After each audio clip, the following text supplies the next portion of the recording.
The private dining room of the Jefferson Hotel was the kind of place designed to remind you of your place in the world. Crystal glasses caught the amber warmth of chandeliers. White linen fell in perfect lines across the long table. A string arrangement drifted through hidden speakers, and waiters moved between guests with the practiced silence of people trained to be invisible in rooms full of those who expected the world to make room for them. My sister Victoria stood beside me in a champagne-colored dress that had cost more than my first car. Her blonde hair was swept into an elegant twist. Her diamond earrings trembled each time she turned her head, and her hand gripped the arm of Mark Reynolds, the man she intended to marry before the year was out. She looked polished, luminous, and terrified. Not terrified of marriage, or love, or the powerful people gathered to celebrate her engagement. She was terrified of me. Or more precisely, terrified of the version of me she had spent 15 years inventing and presenting to anyone who would listen. "Elena," she murmured, still holding her smile toward an elderly woman in pearls across the room, "I need you to just be normal tonight. Pleasant. Quiet. Don't talk about your job too much. Don't mention government work. If anyone asks, say you're in law. That's technically true. Okay, Victoria. And please," she continued, lowering her voice further, "don't make jokes about money. Don't get defensive. Don't tell any weird stories about whatever cases you file papers for. These people are sophisticated. They won't understand your lifestyle." I knew what she meant. I had known what Victoria meant since we were children, when she discovered, very early, that there was power in defining someone before they could define themselves. In Victoria's world, I was the disappointing younger sister. The quiet one. The one who had wasted a law degree on a low-level government career. Who lived modestly because she had never learned how to succeed. Who drove a sensible sedan, and wore simple suits, and showed up at family events without a husband, without children, without a title worth mentioning. That story had become useful to her. It allowed her to be the beautiful one, the successful one, the sister who had escaped ordinary life. Every family needs a comparison point. For Victoria, I had always been that point. So I stood beside her in a dark blue dress I had owned for years, my hair pinned neatly, wearing small pearl earrings I kept for formal occasions, and I let her believe I was nervous. "I'll be on my best behavior," I said. Victoria exhaled through her smile. "Tonight matters." Across the room, Mark Reynolds laughed at something his mother said. He was handsome in the careful way men become handsome when they are raised around good tailoring and automatic confidence. His father, Judge Thomas Reynolds of the United States Court of Appeals for the Fourth Circuit, stood near the fireplace with a glass of club soda, speaking to a retired senator and a university president. I knew Judge Reynolds well. That was the part Victoria did not know.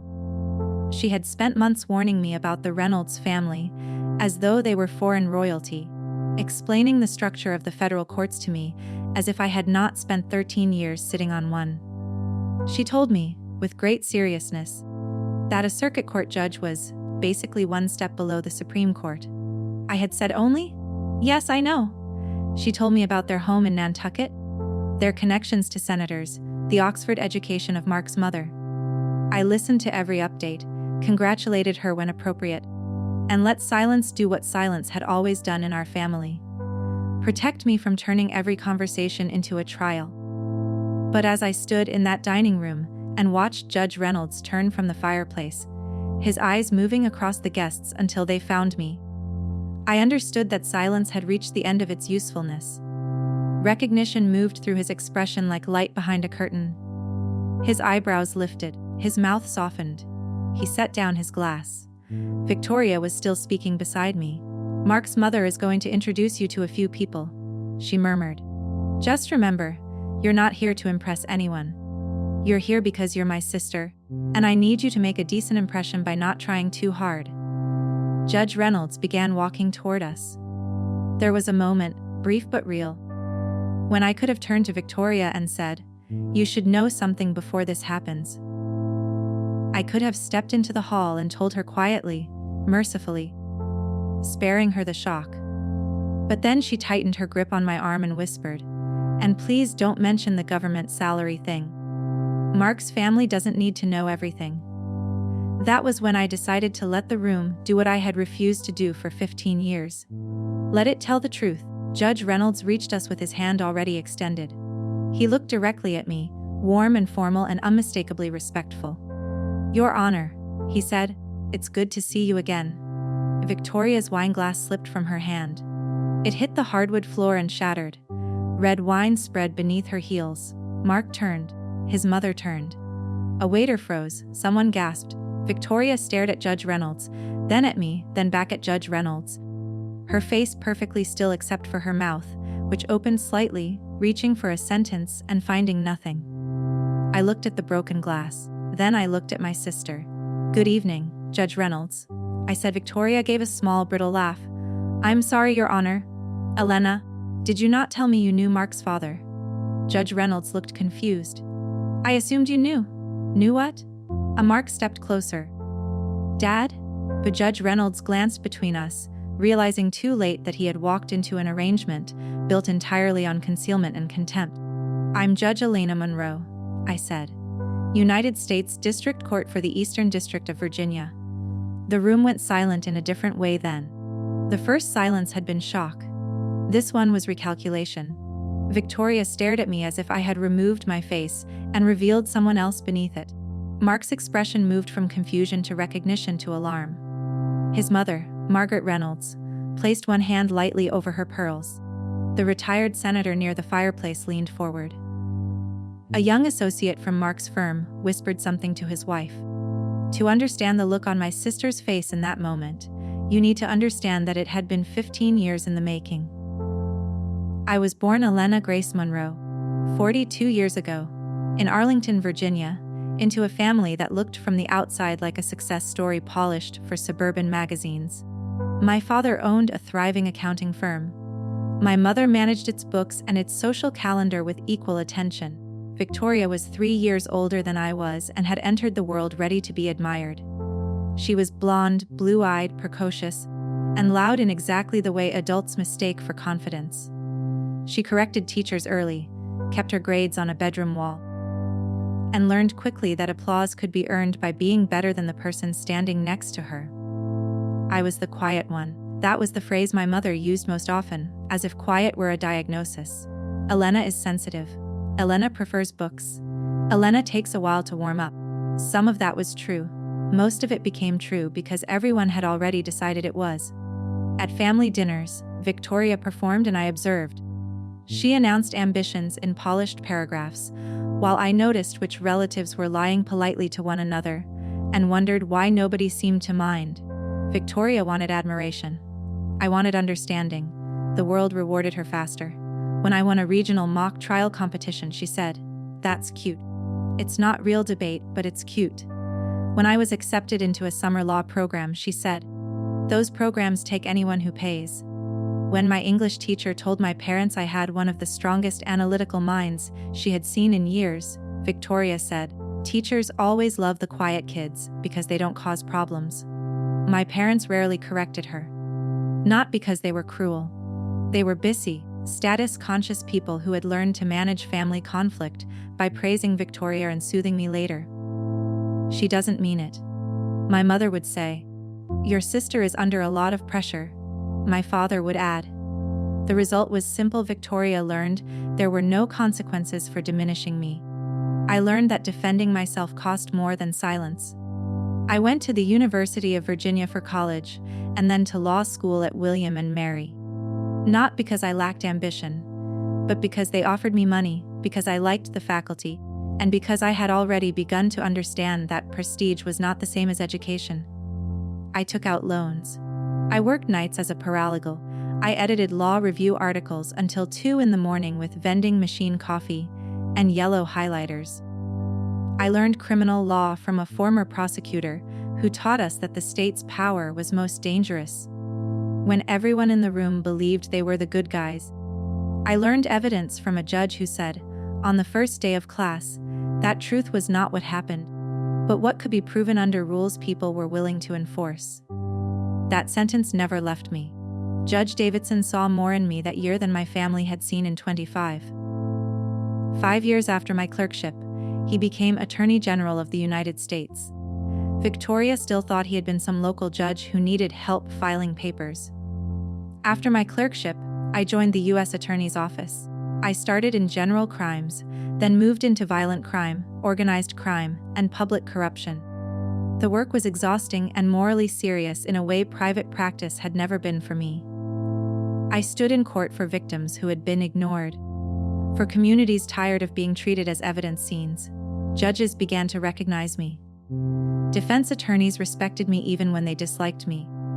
I became known for clean indictments, careful charging decisions, and cross-examinations that did not waste a word. Victoria told people I was doing okay for a government employee. At 29, I was recommended for the federal bench. The vetting took 18 months. Background checks, interviews, writing samples, financial disclosures, Senate consultations. The process was invasive, humbling, and occasionally absurd. I told my family I was still working as a prosecutor, and I meant to tell them once the nomination became public. Then Victoria's second engagement party happened. She had divorced her first husband, Bradley, after deciding his partnership prospects were insufficiently impressive.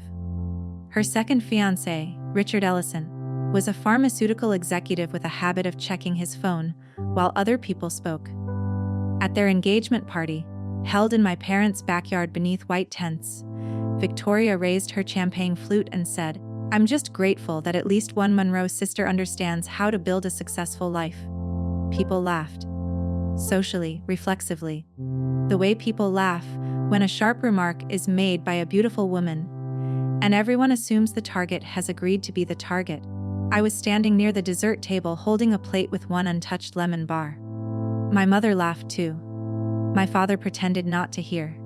3 months later, I was confirmed by the Senate to a lifetime appointment as a United States District Judge. I did not invite my family to the ceremony.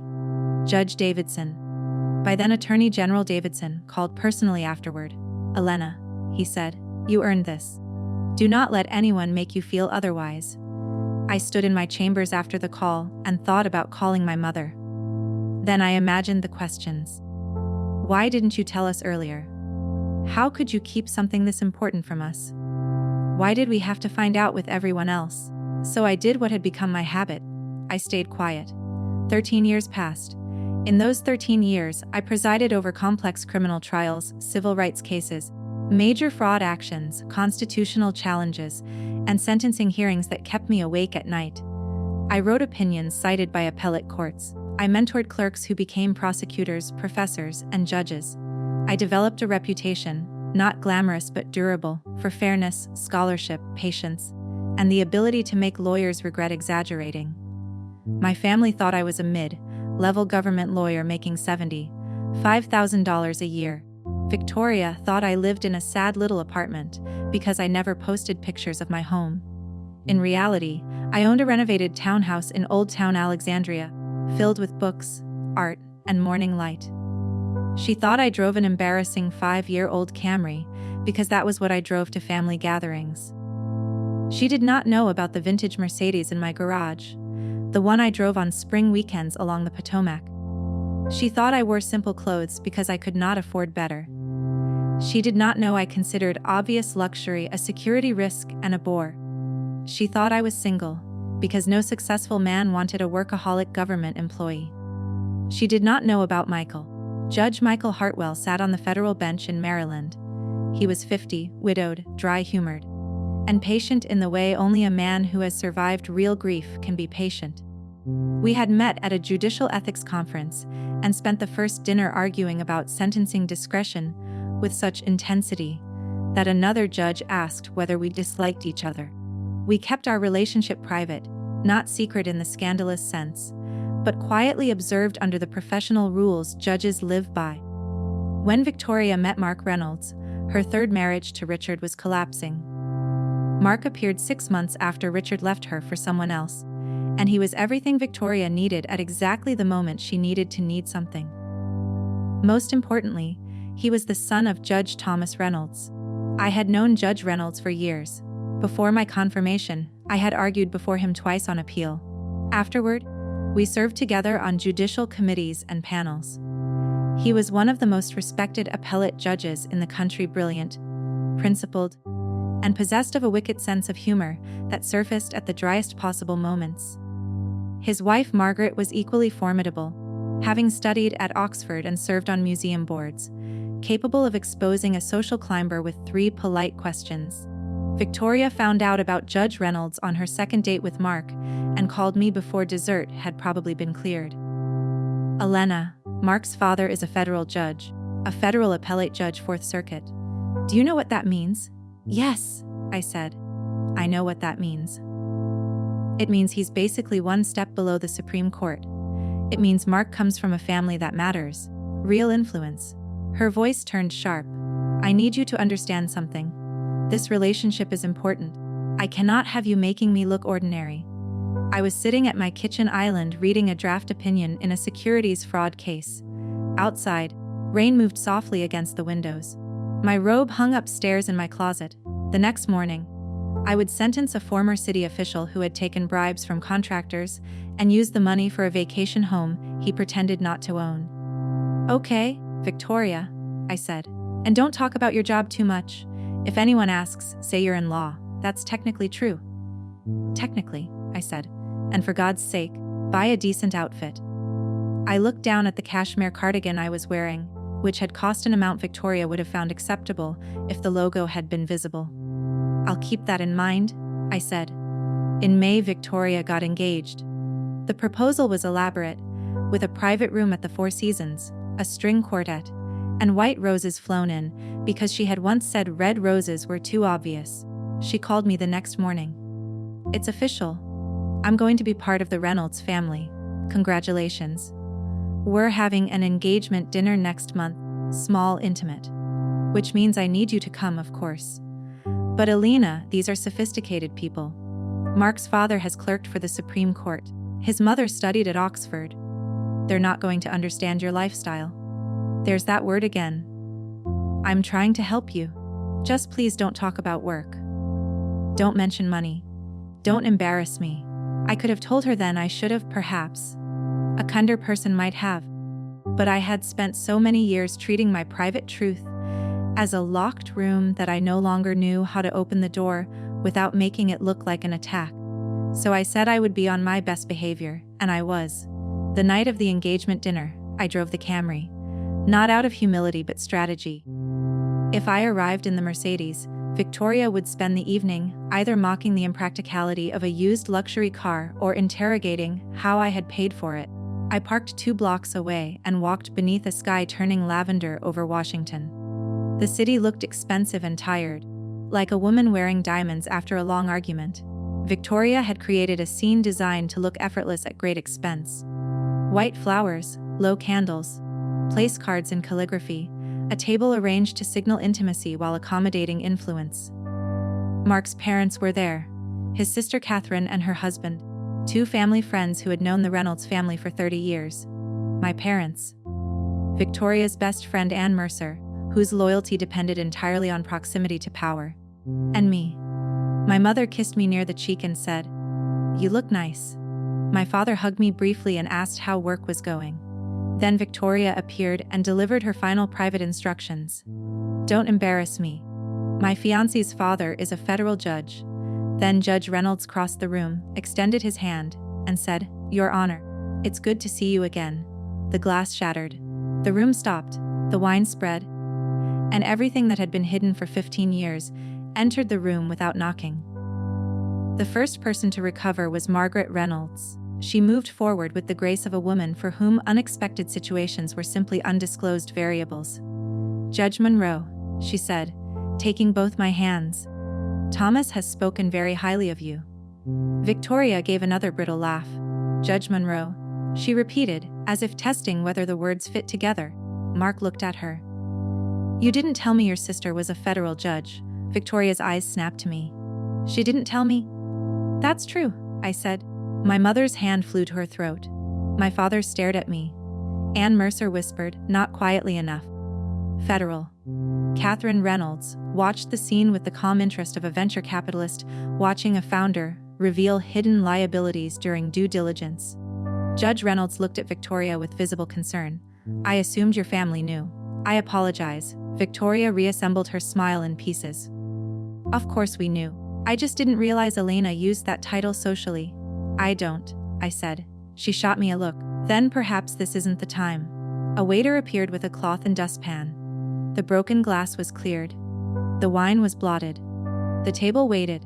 No one knew whether to sit. We sat down. The question landed with the weight of a thrown object. I took a sip of water. It didn't often seem welcomed. That's not fair. No, Victoria said quickly. It's not fair at all. You hid this from us for years. I did. Why? The table went still. There are questions families ask not because they want answers, but because they want the answer to be less damaging than what everyone already suspects. I looked at Victoria across the candles. Because every time I told the truth about my work, you made it smaller. When I clerked for Judge Davidson, you called me a secretary. When I became a prosecutor, you told people I had a modest government job. When I worked late nights on corruption cases, you said I lacked ambition. Eventually, I stopped offering you things to dismiss. Victoria's lips parted. I turned to my mother gently, and when she did dismiss them, everyone allowed it. That was the sentence that moved the wound from sisterhood to family. My father looked down at his plate. Mark's face had changed. He was not confused anymore. He was embarrassed, not for me, for Victoria. He was watching in real time his future wife respond to another person's success, not with surprise or curiosity, but with panic and resentment. He was seeing the machinery behind her charm. That is a terrible thing to see at your own engagement dinner. Mark cleared his throat. Elena, I feel like I should have known this. There's no reason you would have. Victoria turned sharply. I told you Elena was private. You told me she worked in a low-level government legal office. My mother inhaled. I never said low-level, Victoria replied. Mark looked at her steadily. You did.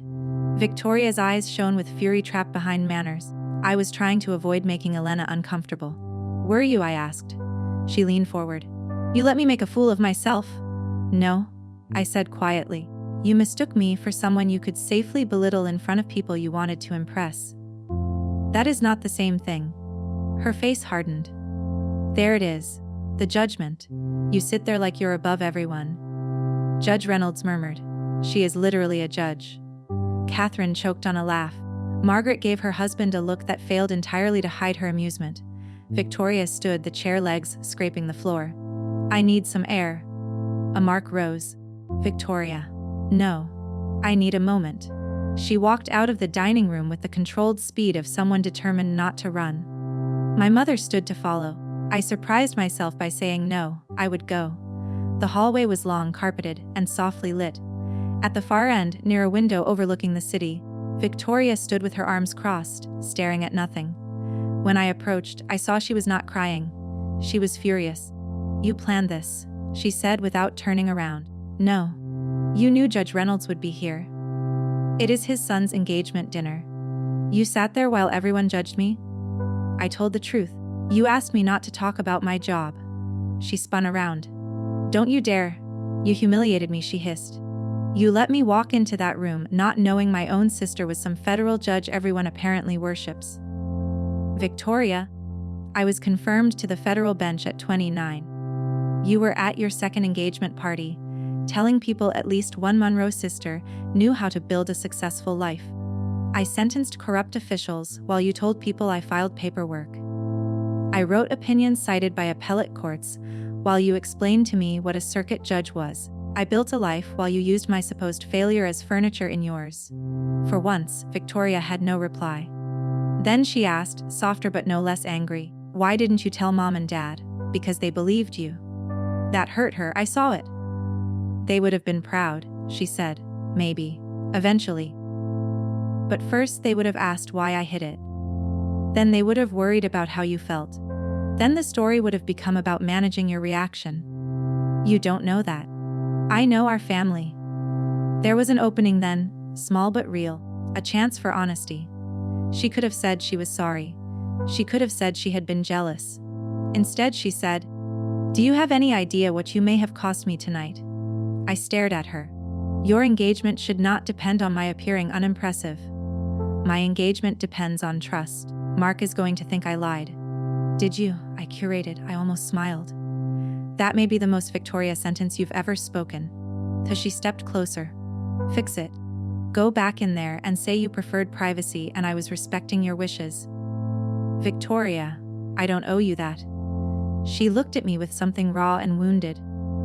You've always been jealous of me. There were years when that would have made me defend myself. Explain carefully that I did not envy her marriages or her parties, or her need to be admired by rooms that would forget her by morning.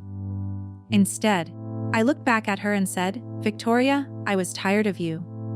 Then I returned to the table. The mood in the dining room had shifted. My parents looked shaken. Mark looked grim. Judge Reynolds wore a disappointment heavier than anger. Margaret had quietly steered the table toward safer conversation without pretending safety had returned. When I sat, Mark stood and went to check on Victoria. Their voices carried low at first, then Victoria's rose. I was protecting her privacy.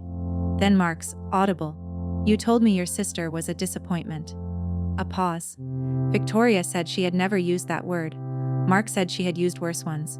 When Mark returned, he was alone. He sat down slowly and placed his napkin beside his plate. Victoria's going to take a car home. My father said, Mark, I'm sure this is just a misunderstanding. Mark looked at him with surprising gentleness. Mr. Monroe, I don't think it is. No one finished dessert. Margaret Reynolds hugged me before leaving. I'm sorry this happened tonight. So am I. She held my shoulders. No, dear.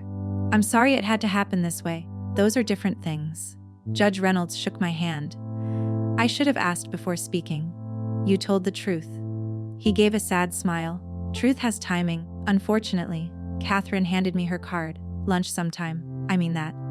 That evening, after the last order was signed and the courthouse had begun emptying into the night, I called my parents.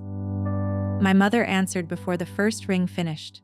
Your father is here, she said, as if that made the call official. Put me on speaker. A rustle. Then my father's voice. We're here. My mother began. We don't understand. How could you not tell us? I should have, I said. But I did not trust you to be proud of me without first making it about Victoria.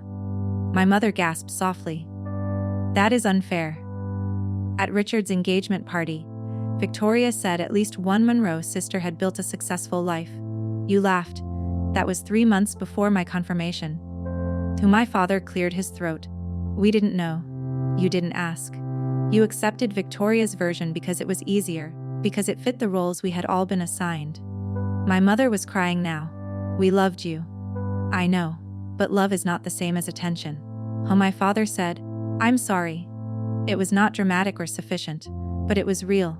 My mother whispered that she was too. She did not know what to say. Then don't say much yet, I told her. We start by telling the truth. Then my father asked whether Victoria was all right. And there it was.